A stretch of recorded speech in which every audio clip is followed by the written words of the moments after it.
Приветствую! Это проект «Красный циник». Мы ищем чушь и ахинею там, где они есть, и там, где, по общему мнению, их быть не может.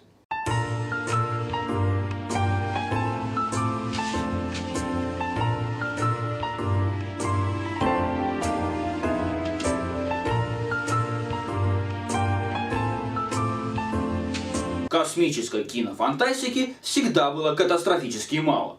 Именно кинофантастики, потому что на телевидении сложилась совершенно другая ситуация. Титаны под названиями Star Trek, Вавилон 5, Battlestar Galactica и Светлячок стали притчей во языцах. О множестве других, не таких прославленных и громких сериалах мы уже и не говорим. 2012 год ознаменовался выходом высокобюджетной космоэпопеи под названием «Прометей». Это, безусловно, яркое и красивое кино вызвало неоднозначную реакцию. В первую очередь из-за тупости главных героев. Beltone? Check. Toro? Check.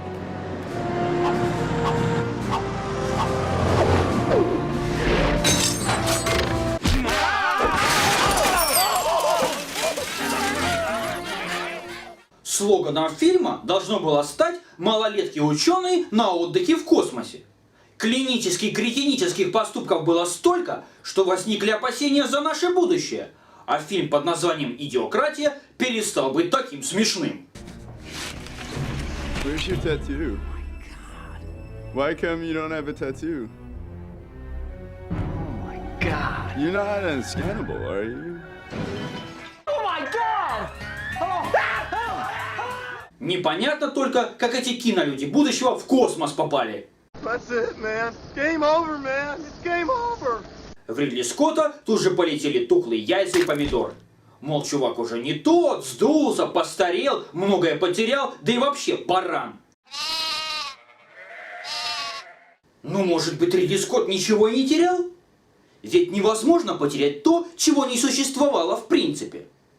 «Прометей» стал приквелом другой кинокартины под режиссурой Скотта. Нестареющей классики, яркого представителя кинофантастики, одного из столпов жанра ужасов, фильма 1979 года под названием «Чужой». Но безупречного ли?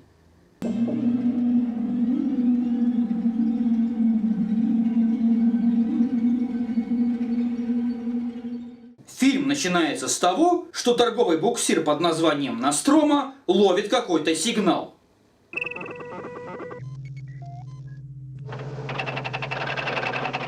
Бортовой компьютер, именуемый «Мать», будет команду, находящуюся в криосне. В контракте есть пункт, который особо гласит: любой системный сигнал, который мог быть послан разумным существом, необходимо исследовать. Не хочу Но мы же не слушать, знаем, я что хочу это. домой Слушайте и меня. гулять. Паркер, послушай его. Наказание, полное лишение премии. Нет денег. Тебе ясно? Ну да. Мы летим. Одним из членов команды является Рипли, которую играет пока еще молодая и симпатичная Сигурни Уивер. Следующие минут 10-15 посвящены медленному и медитативному путешествию к планетоиду, откуда идет сигнал, и проблемной посадке на него.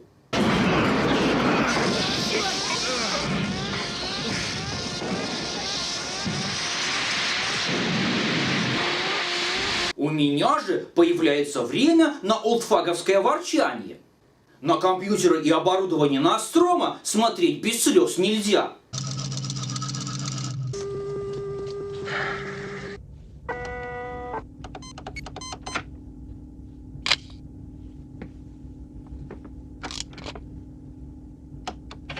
Все такое винтажное. Morning, mother.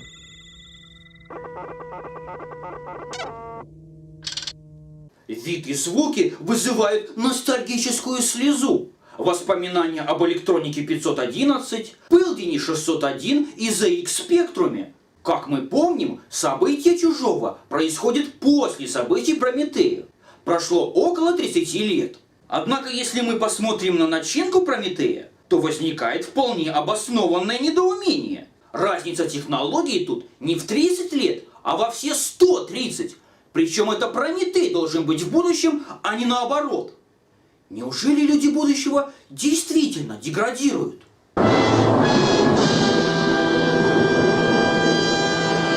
Впрочем, как ни странно, этот винтаж из «Чужого» выглядит гораздо аутентичнее всех техноплюшек Прометея.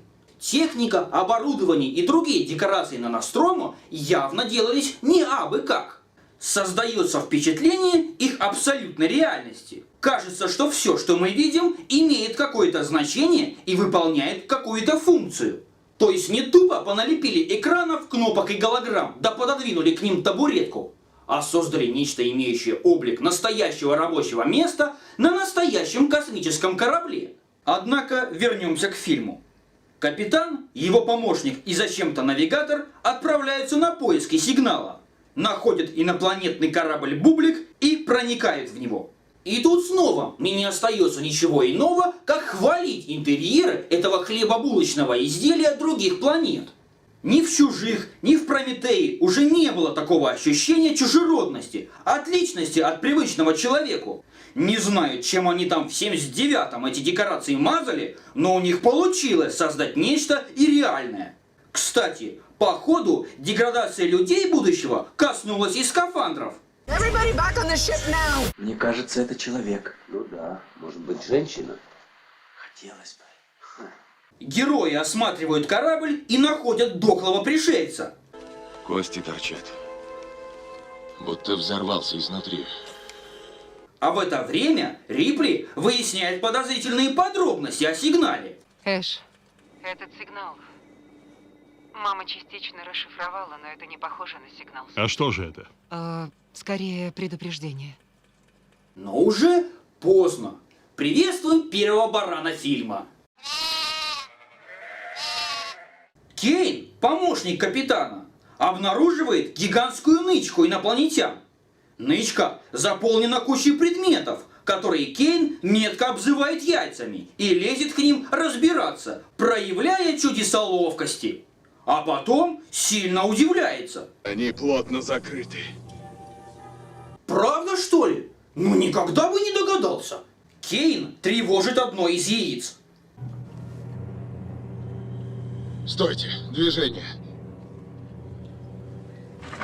Похоже, они живые. Органика.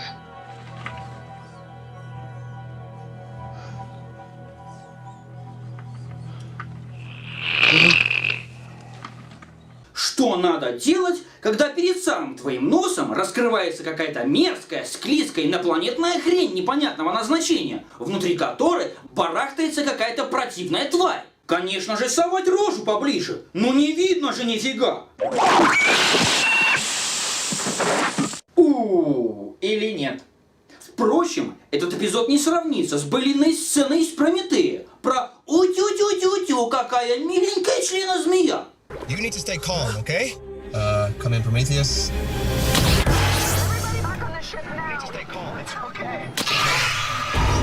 Но не менее идиотичен. Ударный отряд возвращается к Нострому вместе с пострадавшим победителем специальной олимпиады. И тут мы узнаем, что баран в команде не один. Открой люк. Послушай, если нарушим карантин, мы все умрем. Да открой же ты этот чертов люк! Нам надо внести его немедленно! Нет, я не могу. И вы на моем месте поступили бы так же. Рипли, это приказ. Открой люк сейчас же, ты слышишь? Да, Рипли, это приказ, ты слышишь? да, я слышу. Ответ – нет. Баран среди баранов, главный баран с ветвистыми рогами – это капитан корабля Даллас. Действительно, зачем этот карантин нужен? Зачем производить какие-то исследования, замеры, наблюдения? Можно тупо пронести инопланетную тварь в корабль, снять шлем и вдохнуть воздух полной грудью. Ну, как в Прометее.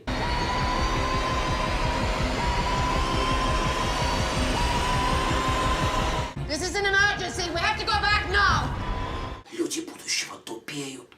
Однако на все возражения Рипли ложит болт Эш, научный офицер Нострома, и открывает отряду придурков дверь. А истеричка-навигатор еще и лупит Рипли по щеке. Никогда тебе, стерва, не прощу, что ты всем нам жизнь сохранить пыталась, с***ка! Потом мы получаем еще одно подтверждение того, что капитан Баран... Рипли, мой приказ надо выполнять. Даже если это нарушение! Да, черт возьми! А также узнаем, что помимо Рипли на борту есть еще один человек с мозгами – Паркер. Почему бы его не заморозить? Почему его не морозят? Естественно, капитан на все это плевать хотел. Тварь исследует прямо тут, на месте. Почему не заморозить? Эй, почему не заморозить его? Смирись, друг. Кораблем командуешь не ты, а какой-то великовозрастный дебил.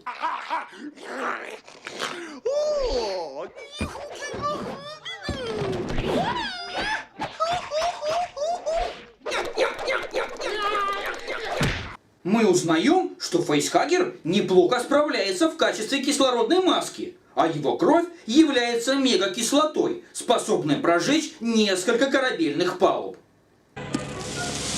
Все вниз. А еще мы узнаем, что никакого карантина не надо и при работе медотсеки. Оттуда следует тупо выбегать, даже дверь за собой не...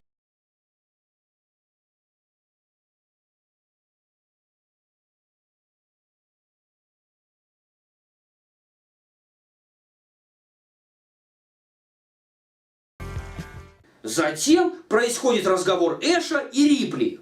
Правда, вопросов, как вместо научного офицера корабельная отара получила еще одного барана, становится не меньше, а больше. Да, еще ты забыл правила положения о карантине. Нет, я не забыл. О, ясно, ты нарушил. Чуть позже тварь куда-то исчезает. Начинаются поиски, причем отличается даже Рипли. Разумеется, дверь в медотсек закрывать не надо. В поисках хрен знает куда пропавшей твари без свежего воздуха ну никак нельзя. Впрочем, ничего страшного не произошло. Тварь просто сдохла и отвалилась наверх. Несмотря на протесты Рипли, Фейсхагера оставляет на борту и Нострома покидает планетоид.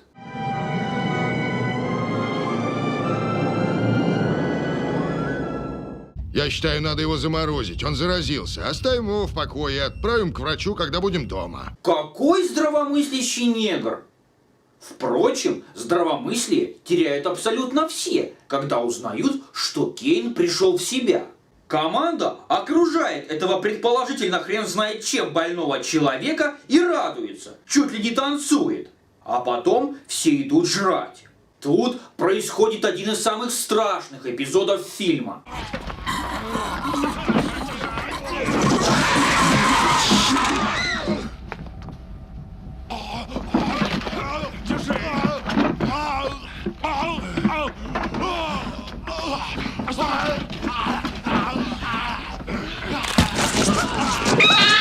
Видимо, корабельная жрачка Алиену не понравилась. Впрочем, страшная сцена тоже сменяется смешной. Я был когда-то странной игрушкой безымянной, которой в магазине никто не подойдет. На нормальную куклу, наверное, бабла не хватило. А передвигается эта тварь, наверное, на колесиках. Интересно, я один вспоминаю?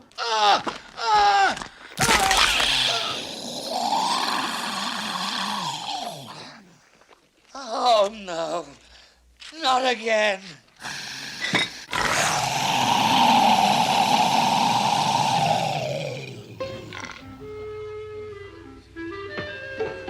Hello, my baby. Hello, my honey. Hello, my ragtime gal. Send me a kiss, my wine. Baby, my heart's on fire. If you refuse me, honey, you lose me. Then you'll be left alone. Oh, baby, telephone and tell me I'm your own. Check, please.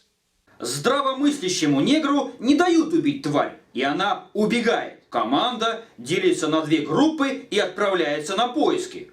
Рипли и ее два напарника стараются держаться вместе. И правильно, ведь где-то там бегает инопланетный монстр. И так они ищут, пока не находят... Страшный КТ убегает. И тут все сразу тупеют. Это же котик. Надо поймать его. На поиски кошака отправляется инженер Брэд. В одиночку. Ну да он с самого начала казался слегка туповатым. Да. Что бы он ни сказал, ты всегда говоришь «да». Ты заметил? Да. Паркер, в чем дело? Твой напарник говорит «да», прямо как попугай. Да, соберись. Ты что, попугай, что ли? Да. Может быть, его заставит одуматься сброшенная кожа алиена? Сейчас он вслед прется за кошачьим Иваном Сусаниным. В перерывах нежась под каплями хрен знает откуда взявшегося в таких количествах конденсата, который льет, ну прям как дождь, на космическом корабле. Конец немного предсказуем.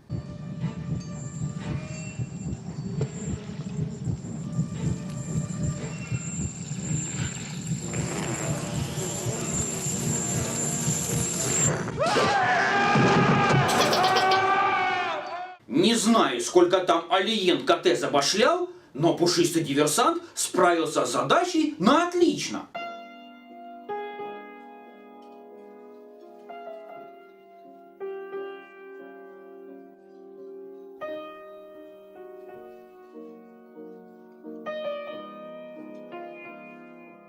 Кстати, об алиене. Одной из горячо обсуждаемых тем Прометея был мини-Ктулху, рожденный одной из главных героинь.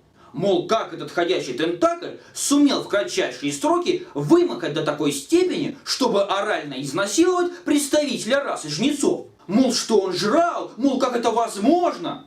Всецело соглашаясь с этими доводами, возвращаемся к чужому. Крошка-алиен вымокал в огромную взрослую особь в считанные часы. Так откуда он брал вещества и микроэлементы, так необходимые ему для игры роста? Это точно не могли быть корабельные макароны, вместе с которыми его из себя исторг Кей. Так откуда? Вопрос. Итак, когда на место прибегают наши Чип и Дейл, Бретту уже наступил каюк. Команда устраивает экстренное совещание. Выясняется, что чужой использует для передвижения вентиляцию. Какое же гениальное решение проблемы придумывают эти гениальные люди? Кто-то должен в одиночку лезть в вентиляцию и заманить алиена в воздушный шлюз. Логика! Поскольку первой вызывается Рипли, то мы понимаем, что Тугодум Брэд был местным хиличком, слабее бабы. Иначе с чего это все такие смелые стали? Кто полезет в шахту? Я пойду. В итоге в вентиляцию лезет отважный капитан Баранов. И вы ни за что не догадаетесь, что произойдет дальше. Это так невероятно, так внезапно. Я минут 5 сидел в ступоре от такой шокирующей неожиданности. Беги, Даллас! Беги, Даллас! Скорее! Не туда, Даллас! В другую сторону! Даллас! О, нет!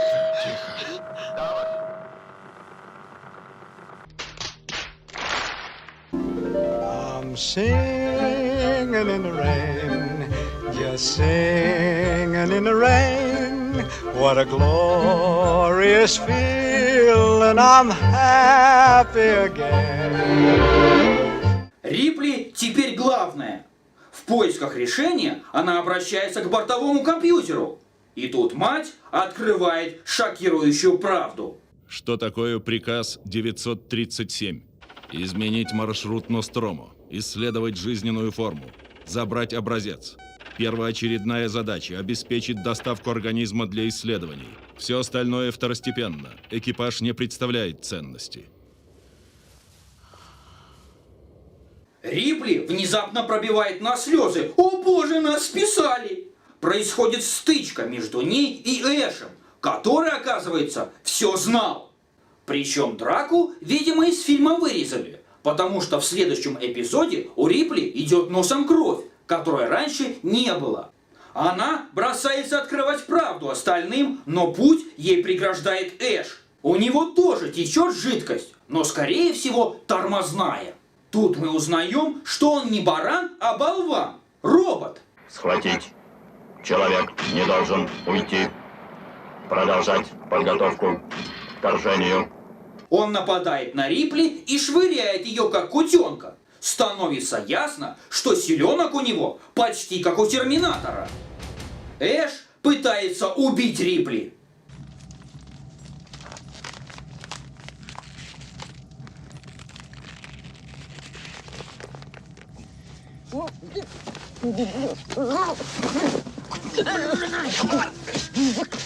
Потрясающий выбор орудия убийства. Он же робот.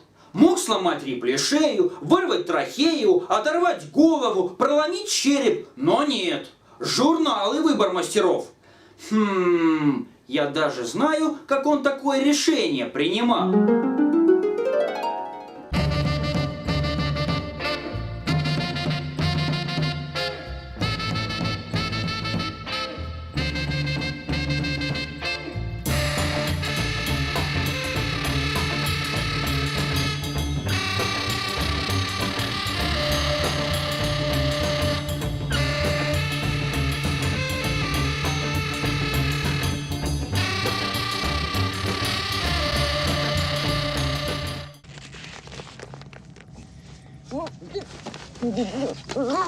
В мире Ридли Скотта что? Достаточно закрыть человеку рот, и он все, умер? Не будем опошлять этот момент. Поэтому просто, как они у него там едят тогда.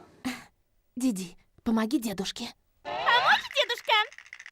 Эй, что ты там делаешь? Эй, сейчас я тебя научу. Эй, яблочное пюре.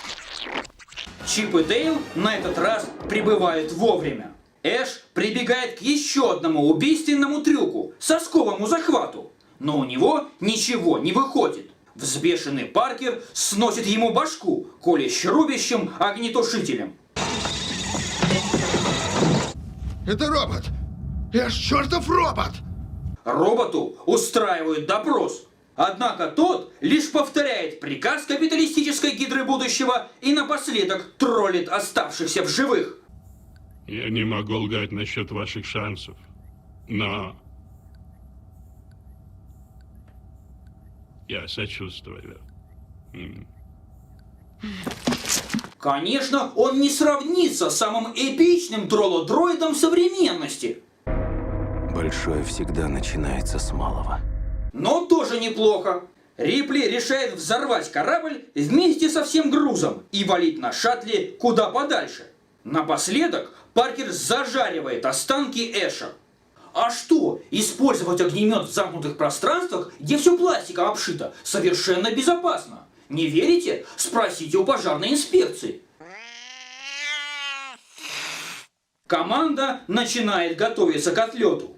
Рипли гоняться за КТ, а спасший ее Чип и Дейл искать нужные материалы. КТ тут тоже тот еще тролль. Умудряется пугать до усрачки покруче, чем чужой.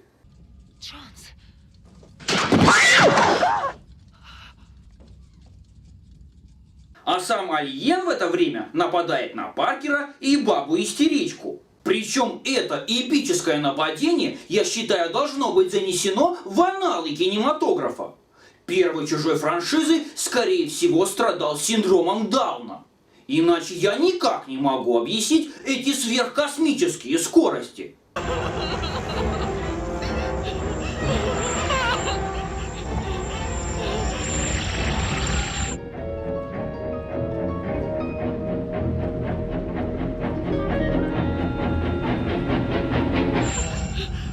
Сердце мое я спрятал в черном яблоке. Не бойся, я ласковый.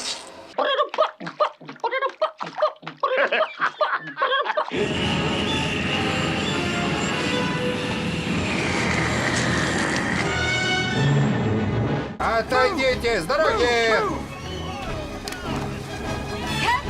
Осторожнее, Остин! Нет! Отойди! Осторожней! Нет!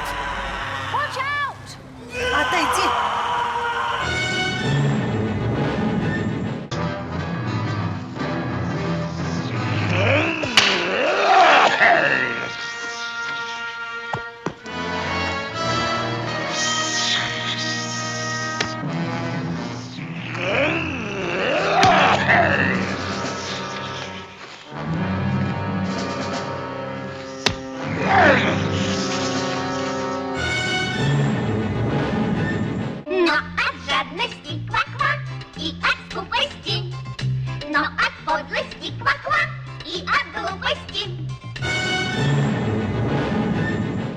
общем, даун дауном, а с задачей-то справился.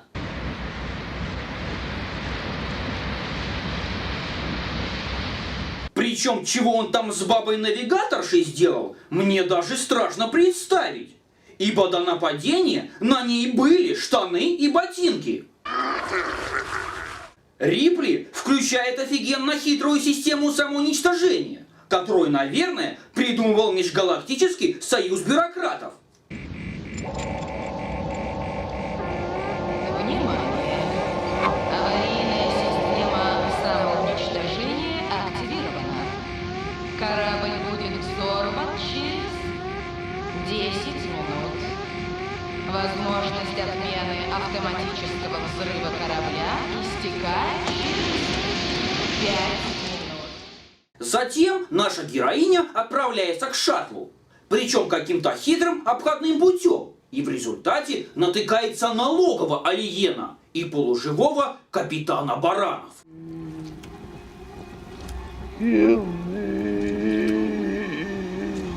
Меньше чем через 10 минут мега-термоядерный взрыв разнесет корабль на мелкие ошметки.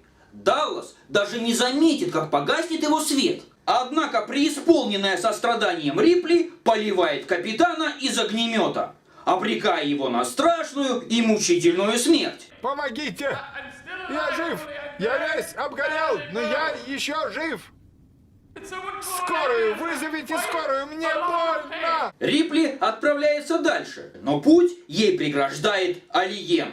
Что делает героиня? Бежит назад отключать систему самоуничтожения, оставляя КТ на растерзание монстру.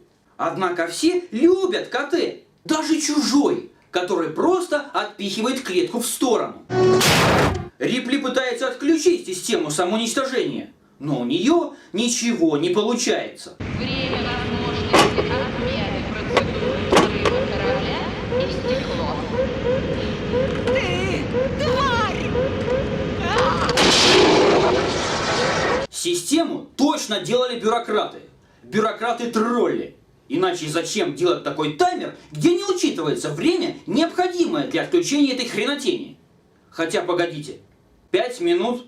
Нам хотят сказать, что Рипли успела совершить прогулку по кораблю туда и обратно, спуститься по лесенке, полюбоваться на достопримечательности, поиграться со спичками, и прошло всего 5 минут. Сейчас, пока я это сказал, полминуты прошло. Рипли бежит обратно к шаттлу. Ну, обратно. Чужого нет, КТ живой, шаттл улетает, Ностромо взрывается. Охраннику конец, план удался, и мы спасены.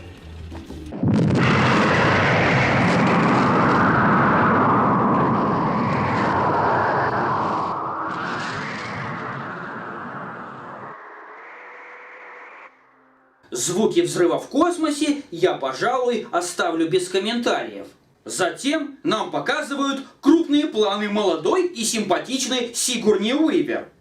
Молодой и симпатичной Сигурни Уивер. И тут оказывается, что Алиен-то жив и здоров. Он мирно спит в шаттле среди труп и проводов. Какая симпапушечка! То есть все вокруг гремело, звенело, шипело, воняло, взрывалось, тряслось, а он просто улегся и заснул. Верю. В итоге Рипли вышвыривает этого Дауна в открытый космос, и наступает хэппи-энд. А мы вдобавок понимаем, что корабли будущего работают на мороженом.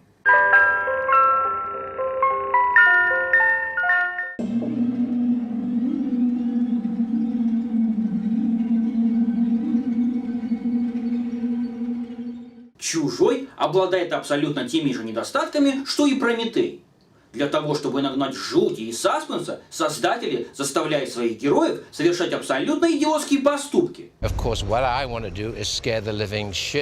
Наполняют миры вещами, которые должны быть страшными, странными и неожиданными, но абсолютно не обязательно логичными и научно обоснованными. Если всякого бреда в фильме 79-го года и меньше, то только потому, что команда Ностромо тупо меньше, а монстр всего один. Однако достоинств у Чужого все же гораздо больше. Он гордо встал в один ряд с отцами-основателями киноужасов и кинофантастики вообще. Он показал неизбалованному зрителю совершенно небывалые вещи. Сумел напугать, явил миру неповторимый образ чудовища, вид которого противен человеческому естеству. Основную роль в этом, конечно же, сыграл швейцарский художник Ганс Гигер, который и придумал образ чужого, да и вообще поработал над дизайном картины. Фильм оказал огромное влияние на массы народа и навсегда остался в золотом фонде кинематографа. И совершенно заслуженно. Но на дворе 2012 год. Зритель стал более избалованным, внимательным и въедливым. «Прометей» — это тот же «Чужой». Только тут технологии лучше, картинка красивей, масштабность повыше, а команда дебилов больше. Ридли Скотт ничего не потерял. Ну ни капельки. Крупные планы космических кораблей и сцены их посадки по-прежнему выглядят замечательно. Но сюжет, базирующийся на глупых и необдуманных поступках экипажа, по-прежнему дыряв. Ридли топчется на месте. И это плохо, потому что надо развиваться. Идти в ногу со временем, а не просто пользоваться технологиями, которые развивают совершенно другие люди. Прометею никогда не достигнуть культового статуса чужого. Прав ли я? Покажет лишь время. Это все на сегодня. Не забывайте, что у нас есть сайт, где рецензии можно и почитать. А если нравятся наши видеообзоры, то не стесняйтесь делиться ссылками на них с друзьями. Это был Красный Циник. Смотрите хорошие фильмы. Ну и о книгах.